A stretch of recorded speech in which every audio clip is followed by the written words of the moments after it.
We're back doing our local spotlight, and we are at one of my favorite places in Shelburne, and it's Shelburne's Family Chiropractic. Now what I can tell you guys is this is my hockey career not very lengthy, but what it was lengthy in was my injury list. My knee, shoulder, orbital bone, nose, hernia, this, that, the other thing. But any ache and pain that I have, Dr. Richard and his staff can certainly alleviate any concerns that I have.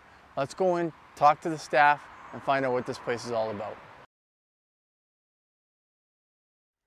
Okay, let's go meet Dr. Richard. There he is. Where's Jesse Chidwick? Late again. Oh, hey. I'm on Lombardi time. It's 5 minutes early. Okay, so we're good here. Okay, guys, so we're here, Dr. Richard, and he does every single task here at this establishment. As you can see, he's doing the booking, making sure that accounting's up to speed. This is a one-man show that does it all. Very impressive. Thank you for that. I appreciate it, but we all know behind every good man, there's like 14 great women. I think if you actually break down our team, there's 2 guys to 8 girls. So yes, we are certainly a testament to that. Smart move, yeah. So listen, we want to thank you for the opportunity to come in here. Now, tell us a little bit about your practice. Yeah, so we started our practice in 2016. It was just myself and my wife. I was the primary chiropractor. My wife was running the business. In the 5.5 years since we've been in Shelburne, we've gone up to 4 chiropractors, 5 massage therapists, an osteopath, 2 naturopaths, and a psychotherapist.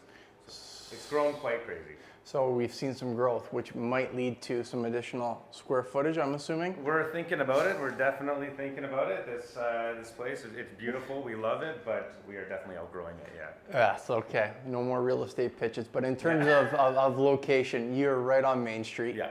So this has got to be fantastic in terms of just exposure.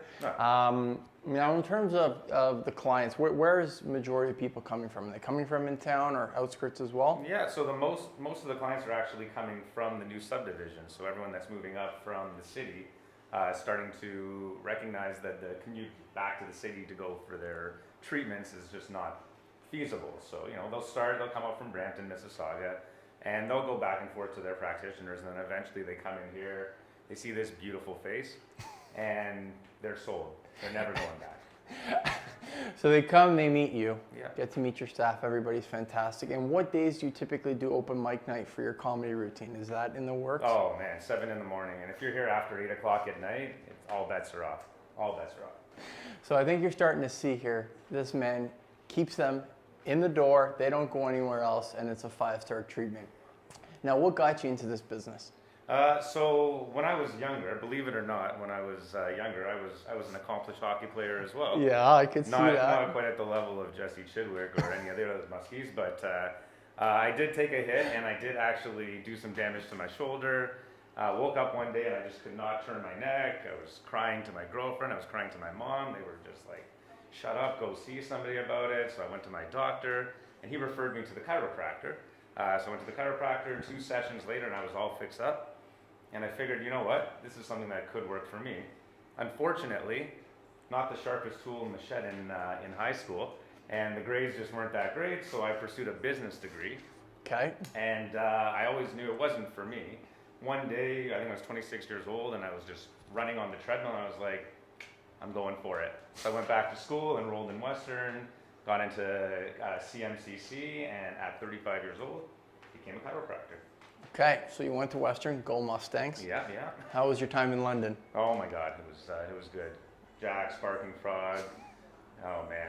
Yeah. But I will say that it was mostly spent in the library, See, fair enough, right? You buckle down, you get the good grades, and fast forward to today, here we are.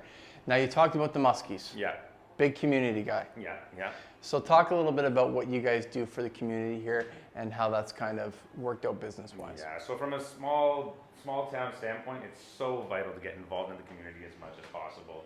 As soon as we got in here, we got our foot in the door, and we did everything we could to support the community. We helped out with the farmers market. We started a initiative called Shoes for Shelburne after my golf shoes were stolen from in front of the clinic. I was a little upset, but my wife was she saw it as an opportunity that, hey, maybe that person actually needs shoes. Fair. Next thing you know, we're collecting, I think it's probably been about 4,000 pairs of shoes over the last 5 years. But essentially, any initiative that needs help, we're always there to help support. Food bank, we do a walk with Doc every once in a while where the community comes out and walks with some of the practitioners and gets to know a little bit about us and a little bit of the medical doctors as well to kind of break barriers that way.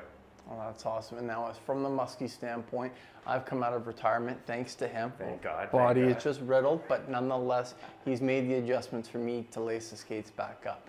How has that been working with the team? Oh, the Muskies has been one of the most fun experiences in my life. So I joined the Muskies 5 years ago on the training staff. It was myself and Magic Mike Clark. And the gate, you do open the gate I as well. open the gate from time to time. Sometimes I'm just so into the game. I see this number 8 skating like a young Mark Recchi, and I just can't take my eyes off it. And all of a sudden, I forget to open up the gate. But Which no. is a testament to, obviously, you're on staff, but you're also a fan. Yes. Right? Because a coach is just, they're dialed in, they're making the changes, but you're sometimes mesmerized by the action. So Yeah. you're a hockey fan. Can't take my eyes off of some of the players, Okay, now from an adjustment standpoint, Yeah. two-part question here. Here's my immediate career. What is your favorite adjustment to do on a patient? I always say attitude adjustment. Check your ego at the door. Check your ego at the door. You come in expecting miracles, we're going to try our best, but I always say, what I do is 20% of it. What you do at home, the adjustments you make in your diet, stress, exercise is the biggest aspect of your recovery. But I love doing a good old neck adjustment. It's fun to just hear those cavitations and just see the relief on the patients, getting rid of their headaches and pains in the neck with the adjustments. Can you do an adjustment on my neck right now? I can. Okay. And I can do this because he's a patient of mine, so come on in. Okay, where do you need me? Lay on your back, please. Let me just put the headrest paper down. I don't want your greasy hands No, it's, painting my table. you don't want any dippity-doo? So, any headaches today? No headaches. Any blurring of your vision? No, You're not having any other issues? no issues. All right. So this is a man who carries the weight of the world on his shoulders as a realtor. And you can just feel that there's some restrictions right there. So we're just going to go right in there and just give her a little pop. I promise you it's not as scary as it is. And drop your head. And there you go. So Well, I'm still here. Thank God. Muskies, I will be back for another season. Thanks to this gentleman right here.